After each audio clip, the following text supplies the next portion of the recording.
میں جب تک اللہ راضی ہے تب تک زندگی سیٹ ہے. جب اللہ ناراض ہے تو بس سمجھیں کہ ہمارا برا ٹائم شروع ہو گیا.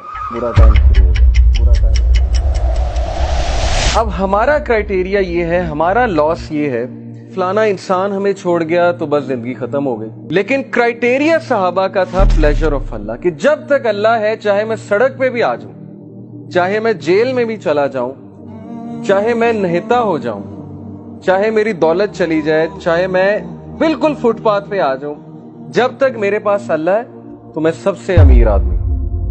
جیسے ابن تیمیہ رحمہ اللہ نے ایک سینٹینس کہا تھا, ہی سیڈ کہ what can my enemies do to me, میرے دشمن میرا کیا کر سکتے ہیں. wherever I go my paradise is with me, جہاں بھی میں جاؤں گا میری جنت میرے ساتھ جائے گی. if they expel me, اگر وہ مجھے نکالیں گے تو یہ میرے لیے سیاحت ہے, میں سیاحت کروں گا, اللہ تعالیٰ کے سائنس دیکھوں گا, اللہ کی حمد بیان کروں گا. if they confine me, اگر وہ مجھے جیل میں بند کرتے ہیں, that is solitude to me, تو پھر مجھے موقع مل جائے گا اللہ کی عبادت کرنے کا, میں سولیٹیوڈ میں آ گیا. and if they kill me then inshallah I will go to paradise, so what can my enemies do to me. یعنی اس طرح کی امپاورمنٹ, اتنی بہادری, اتنا کریج کہ میرے دشمن میرا بگاڑ کیا سکتے ہیں. ہر جگہ تو میں جنت لے کر جاتا ہوں, wherever I go I carry forward my jannah with me. اس طرح کے انسان کو اور اس طرح کی قوم کو ہم زندگی میں شکست کیوں کھاتے ہیں؟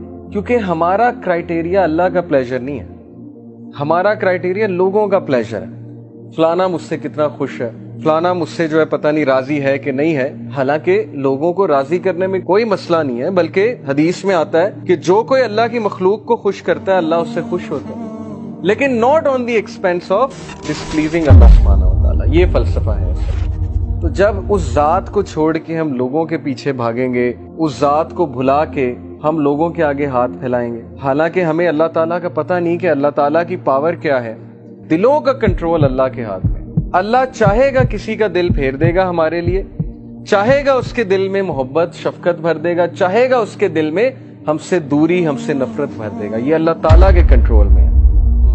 So Prophet صلی اللہ علیہ وسلم said کہ as long as you are not displeased with me then nothing else matters. جب تک اللہ آپ راضی ہیں تب تک ہر چیز سیٹ ہے. اس لیے دیکھیے ابھی سے یہ مائنڈ سیٹ بنا لیجئے. جاب نہیں ہے, زندگی میں کوئی مشکل چل رہی ہے, زندگی میں کوئی ڈیفیکلٹی آ گئی ہے, جب تک ایکویشن میں اللہ ہے, جب تک آپ کا تعلق اللہ کے ساتھ ہے, کچھ نہیں گیا, کوئی لاس نہیں ہے. یہ دنیا کے لاس اور نتھنگ. لیکن اللہ چلا گیا, اللہ ایکویشن سے آؤٹ ہے, تو پھر یہ سب سے بڑا لاس. اب یہ سودا پھر آپ نے خود کرنا ہے.